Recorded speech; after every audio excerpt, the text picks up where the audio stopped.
A young warrior came for her at dusk, with his horse lathered and his face carved hard against his fear. And Edith Sexton knew before he spoke that someone was dying. He reined up short of her cabin door on the flats below Fort Larrabee, and he did not dismount, and he did not soften his voice. "You are the woman who mends," he said in careful, bitten English. "Wiyukchang says come. Our chief is poisoned. Our own medicine has not turned it. She says the white healer, only her." His jaw worked. He plainly hated the words.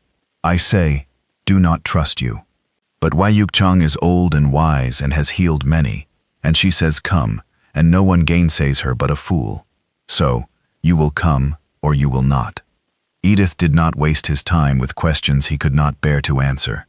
She had lived 4 years on that lonely stretch of the northern plains, widow of an army surgeon, keeping the small trade of a healer among soldiers and settlers and, once or twice, among the Lakota, who had learned she would set a bone or draw a fever and ask nothing for it.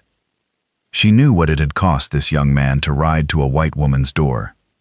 She reached back inside for her bag and her shawl, and the small locked chest of her husband's instruments, and she saddled her own mare in the failing light, while the warrior watched, and she said only, "Then I will come. Tell me on the way what he ate, or what bit him, or what was in the wound." They rode north through the dark, and he told her in broken pieces. The chief the whites called Stone Eagle, Wambli Ingyang to his people, a man of perhaps 40 winters, keeper of the peace on that banned stretch of the river, had taken a wound in the thigh 3 days back, a lance graze from a raiding party of another nation, nothing that should have killed a strong man. But the raider's iron had been fouled with something, smeared with a paste of rotten root, an old cruelty, meant to make a small wound mortal. The leg had blackened, the fever had climbed past reason. Their own healer, Wiyukchang, who was skilled and had saved many, had drawn what she could, and burned what she dared, and prayed the prayers, and still the poison walked up his blood toward his heart, and now he lay in the great lodge, with his warriors keeping silent watch, and the old woman had sent, against the fury of half the council, for the one pair of hands on that plain she had not yet tried. Edith felt the weight of it settle on her as they rode. She knew, none better, how thin her chances were. She knew, too, that if the chief died under her hands, the grief-mad and the suspicious among them would say the white woman had finished what the white world had begun, and there were men at the fort who would use such a death to light a fire that would burn 100 lodges. She rode faster. The camp lay in a bend of the river under a stand of cottonwoods, the lodges pale in the starlight, the horse herd dark and restless on the flat beyond. No children ran out, no dogs barked long. The whole camp held the terrible waiting hush of a people watching a good man die. They let her pass through it, and she felt the eyes, and she kept her back straight and her face steady, because she had learned that fearful people take their measure of a stranger fast and hold to it. Inside the great lodge, the air was thick with the smoke of burning sage and the smell of the wound. An old woman knelt by the pallet, Wiyukchang, her face a map of years, her eyes clear and unfrightened, and fixed on Edith with a searching that went to the bone. Around the lodge's edge sat the men of the council and the chief's warriors, still as carved stone, and their faces were closed against her. And on the pallet lay Wambli Ingyang, Stone Eagle, and Edith's heart sank at the sight, for she had come, she feared, too late. He was a big man, gone gray beneath his color, his broad chest heaving shallow and fast, his lips cracked, the sweat standing on him in the cold. His thigh, when the old woman drew back the robe, was a horror of black and swollen flesh, streaked with angry red lines that climbed toward his hip, the poison making its road to the heart. But his eyes, when they cracked open at the strangeness of her nearness, were not the eyes of a man already gone. They found her face, and held on it, dark and aware and unafraid, and in them she saw a thing that steadied her more than any word. Not a beast, not a savage of the fort's ugly talk, but a man, clear-minded even in his agony, taking her measure as calmly as his own healer had, deciding, in the last of his strength, whether to trust her. "You are the mender," he said, in his own tongue. And the young warrior turned it to English low at her shoulder. Wiyukchang says your hands are honest. My warriors say your people carry two faces. His breath caught on the pain. Which is true? Edith knelt and did not look away from him. Both are true of my people, as both are true of yours, she said, and waited for it to be turned. I can only answer for these two hands. I do not know if I can save your leg. I think I can save your life, but I will have to hurt you to do it. Badly. And I will need your leave. And I will need your men to hold their knives in their belts while I do a thing that will look, to them, like killing you. If you have not the strength to give me that leave, I cannot begin. Something moved across the ruined face, not quite a smile, but its brave cousin. Stone Eagle turned his head a fraction and spoke, and though she had no Lakota then, she understood by the way the warrior's shoulders eased a hair that he had given a command, and that it would be obeyed, though it killed them to obey it. Then he looked back at her and said, and this, the young man barely got out, do what you must, Mender. I would see another summer, and if I do not, the fault is the irons, and my enemies, not yours. This I say before my men, so they will hear it. That he had thought to shield her, dying, with his own last words. That he had spent breath he could not spare to lift the blame from her before his grieving warriors, undid something in Edith that 4 years of frontier hardness had built up. She bent to her work, with her eyes stinging, and her hands, thank God, steady. What followed was the hardest hour of her healing life. She had her husband's lancet and his probe, and the small store of things she trusted, the boiled cloths, the spirit of wine, the drawing poultice of her own making, the tincture that dulled pain without stealing the wits. She opened the black wound wide, and the smell of it turned the young warrior's face aside, but he stayed and turned her words, and old Wiyukchang knelt across from her, and did not flinch, but held the lamp in the basin, and watched every move Edith made, with the fierce attention of one healer measuring another, and, slowly, finding her sound. Edith cut down to the fouled flesh, and drew out the dead of it, and flushed the wound, and drew again, working the poison back down its own road, out and away from the heart, while the chief bore it. He bore it as few men she had cut ever had.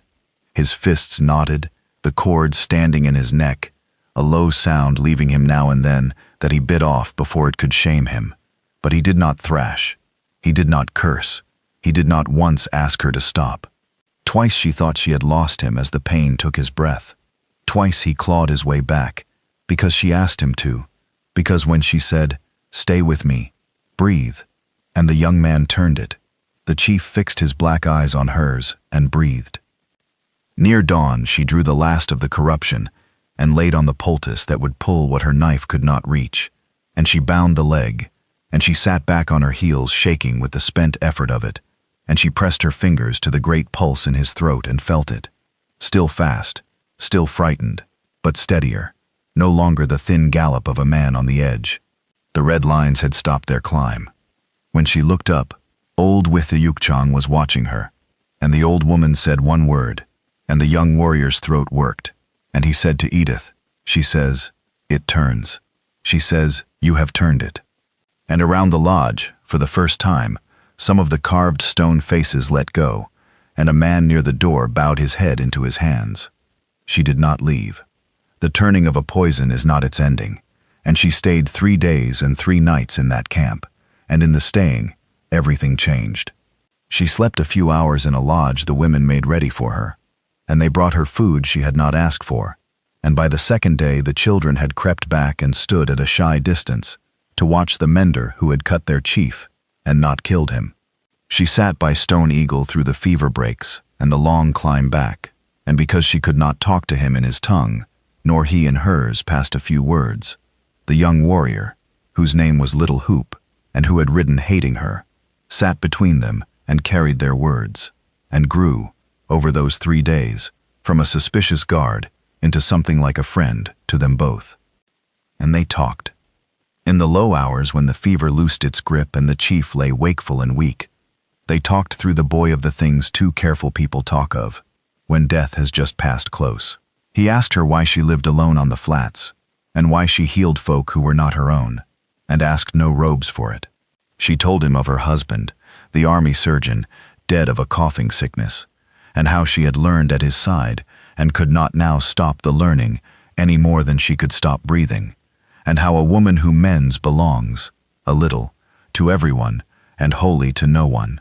He was quiet at that, and then he told her, through Little Hoop, that his wife had died bearing their son 4 winters past, and that the son was strong, and ran with the other boys, and did not yet understand how near he had come to being twice motherless, and now fatherless, and that a man who leads belongs, a little, to all his people, and cannot easily be only one woman's. She understood him better than he perhaps expected. They were, she thought, 2 people carved by the same knife of duty and loss, only on opposite sides of a river neither had made. On the 3rd day he stood. He should not have, but he was a chief, and he would not have his people see him carried. So he set his teeth, and rose on the mending leg with Little Hoop at one side, and, to the low astonishment of the whole camp, put out his hand to Edith Sexton at the other. She took it. Together they walked him 10 steps into the pale morning light before the great lodge, where the band was gathered, and he stood swaying but upright before them, alive, and lifted his voice and spoke. Edith did not need the words turned to feel their weight.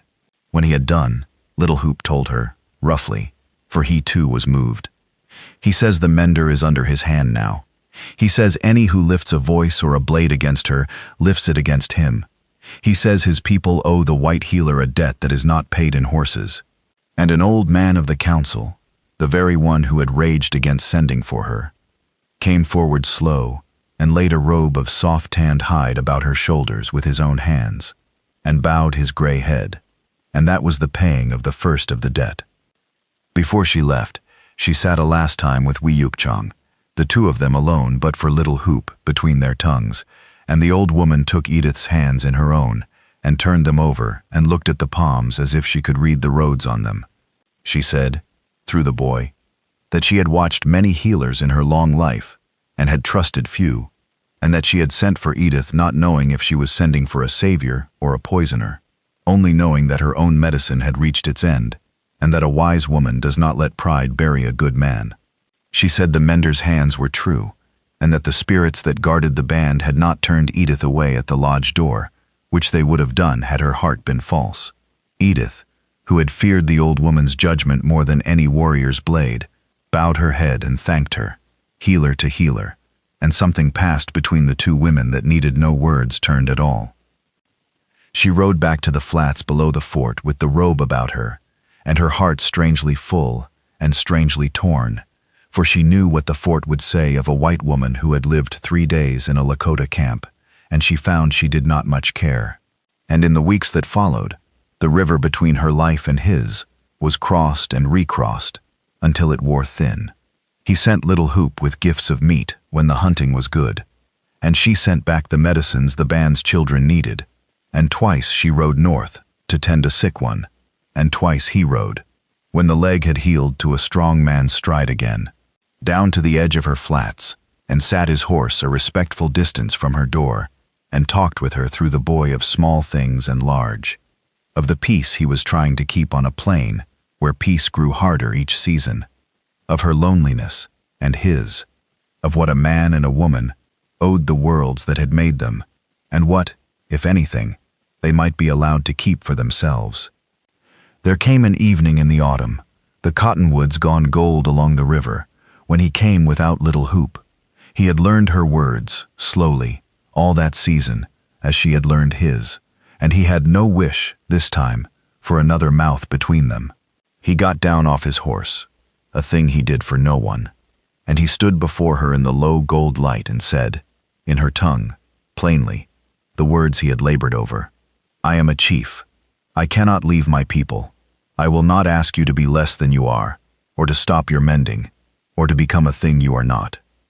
But I am also a man, and this man would walk the rest of his road beside you, if you would walk it beside him, freely, as 2 who choose." Wiyukchong says the heart knows a true medicine when it finds one. He paused, and the great calm dark eyes that had held to hers through a night of the knife held to her now. "I have found mine. Have you?" Edith Sexton, who belonged a little to everyone and wholly to no one, who had crossed a country of grief to a lonely cabin and thought her heart long since packed away with her husband's instruments, looked at the man she had cut open and dragged back from the dead, at the dignity of him and the gentleness under it, and the great unlikely trust they had built plank by plank across an impossible water, and she found that she had. "I have," she said. They made their life in the way of two peoples who love across a divide, not without cost, not without the hard looks of the fort and the wary looks of the band, but freely, and by the choosing of both, and with old Wiyuk Chang's blessing, and little Hoop standing as brother to them both. Edith kept her mending and her name, and she learned the tongue until she needed no boy between them, and she raised her hand over the sick of the band, as she did over the sick of the flats, belonging now, at last, to a people and to a man.